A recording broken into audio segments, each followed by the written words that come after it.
भाई ने सवाल किया है कि इस देश को राजीव गांधी जैसा प्रधानमंत्री मिलता है, लेकिन राजीव दीक्षित जैसा बड़ा प्रधान नहीं मिलता।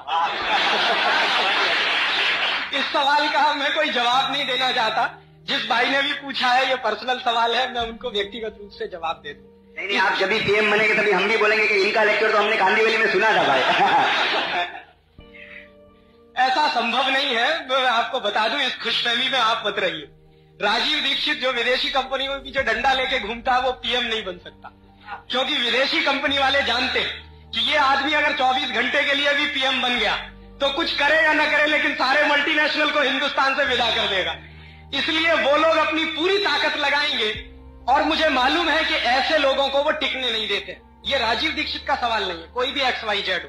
इसलिए इस खुशफहमी में आप मत रहिए। हाँ, इस देश में बहुराष्ट्रीय कंपनियों के खिलाफ कोई बड़ा आंदोलन खड़ा हो और उसमें मेरी जान भी चली जाए तो मुझे कोई वादा नहीं है।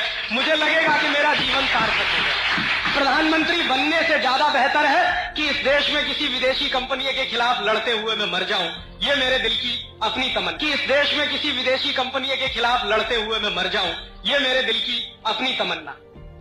घर घर में स्वदेशी, अपने अपने बच्चों को मातृभाषा के स्कूल में भेजिए, अंग्रेजी के चक्कर से बाहर निकालिए। आपका बच्चा ज्यादा बुद्धिमान बनेगा, ज्यादा तर्कशाली बनेगा, ज्यादा विवेकशील बनेगा अगर मातृभाषा। और अपने अपने घर से टेलीविजन की ये जो दुष्चक्र है उसमें से आप बाहर निकलिए, बच्चों को बाहर निकालिए।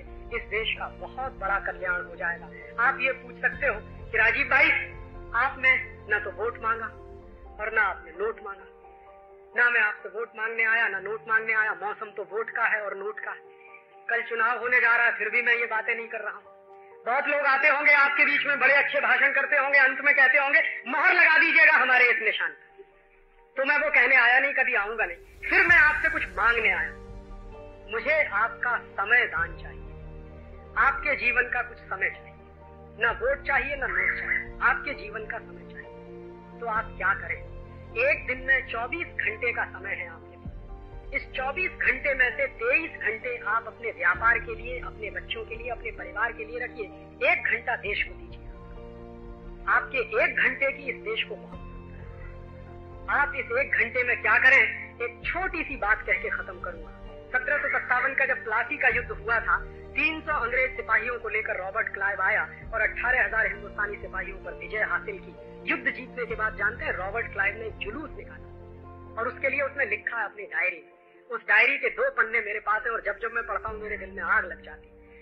क्लाइव ने लिखा अपनी डायरी में कि मैंने जब प्लासी का युद्ध जीत लिया तो 300 अंग्रेज सिपाहियों के साथ मैंने एक विजय जुलूस निकाला, कलकत्ता से मुर्शिदाबाद तक का। तो उस विजय जुलूस में क्या होता था?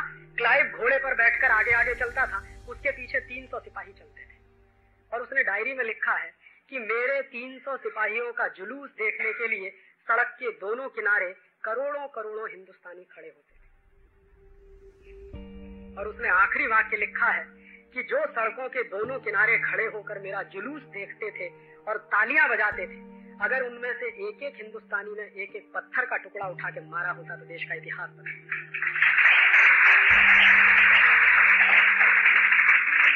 ये बात मेरे दिल में आग की तरह से लगी रहती है कि वो 300 लोग थे और उन करोड़ों की संख्या में थे, उनका जुलूस देखते रहे, तालियां पीटते रहे, हमने एक पत्थर उठा के नहीं मारा। आज भी वही हो रहा है और मैं इसी के लिए आपसे कहने आया हूं कि प्रतिदिन कम से कम 1 घंटा निकालिए और हिम्मत करके एक पत्थर का टुकड़ा तो मारिए।